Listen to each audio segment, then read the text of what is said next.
Welcome back to Adventure with the D's. Our next adventure is a road trip to Monument Valley within Arizona and Utah. We did so much in these 2 days, we broke this up in 3 parts. Part 1 of our road trip to Monument Valley has us starting Friday night in the southeast corner of Utah. We wanted to get to the furthest most point of our trip, which was the entrance of Valley of the Gods, so that we could wake up at our destination on Saturday morning. We had a full moon when we got there, which gave us a glimpse of the monuments all around us. The next morning, we woke up early and started our self-guided tour of the Valley of the Gods.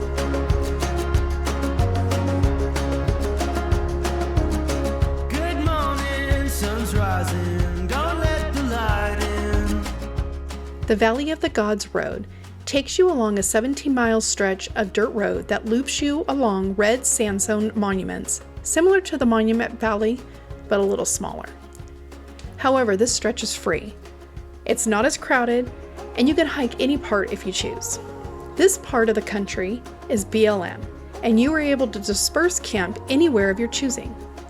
However, I would suggest to stay on the designated roads and to use already established campsites and turnouts. As we toured the monuments, we saw that there were a lot of people camping out. There were still places to camp along the road, but it was a little slim. We were up early enough that there wasn't really anybody traveling, so we got some amazing pictures without dust or waiting for the cars to move along. If you travel to Monument Valley, make sure to save time for the Valley of the Gods as well. It took us about an hour to do the stretch with only driving and pulling over for pictures, but it was worth it.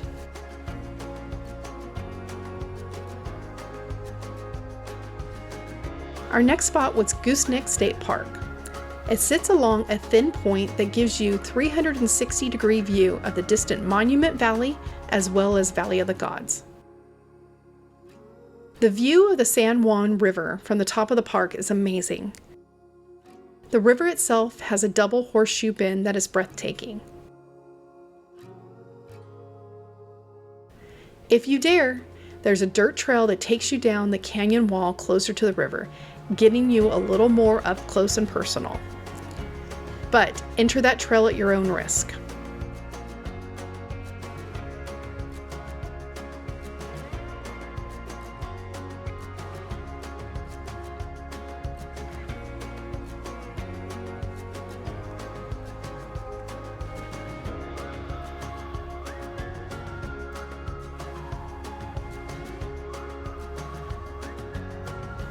The park is a fee of $5 per vehicle for day use and $10 per night for RV use on a first-come, first-served basis. After that, we headed to Monument Valley, but along the way we stopped at the highway from Forrest Gump's movie to get that famous shot of the highway where he stops in Monument Valley. There's a spot to pull over to get your pick. However, if you decide just to drive right through, make sure to be careful of people pulling over to get that shot from the middle of the highway. Our next stop was Monument Valley. Monument Valley has a scenic 7-mile loop that takes you through sandstone buttes along the Utah-Arizona state line. This area is part of the Colorado Plateau and is a scarce area that lies within the territory of the Navajo Nation Reservation. It is $8 a person that can be purchased ahead of time online or when you get to the park. Your first turnout is going to be one of my favorite spots, Mitten Butte. The pictures don't do it justice.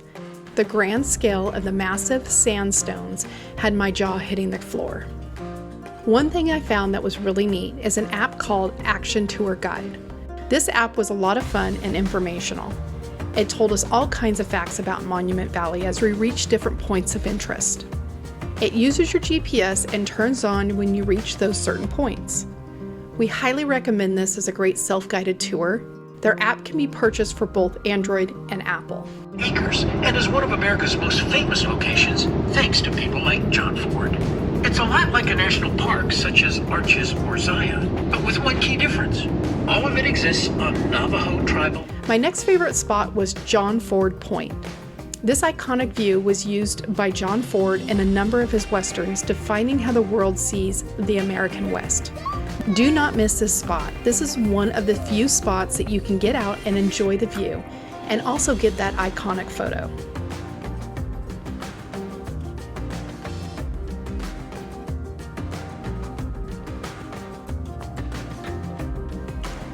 Another one of my favorite spots was Artist Point.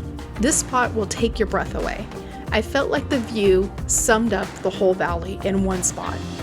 It's no wonder why so many people use this point to capture this view onto canvas. As you make your way around the park, there will be spots to pull over and admire the beauty of our land. Monument Valley is pretty much a bucket list for your eyes. Take your time and enjoy the ride. Our morning was over, but our day was just beginning. Our next spot was Page, Arizona. Stay tuned for part 2 of our adventure as we explore Lake Powell and the Wupaki National Monument, and part 3 where we hike to Gold King Mansion and Mine in Kingman, Arizona. If you would like detailed directions on the locations in this clip, click on the link below in the description. If you enjoyed this clip, leave a comment about your favorite part. Also, don't forget to like and subscribe to our channel to get updates on our adventures. Thanks for watching.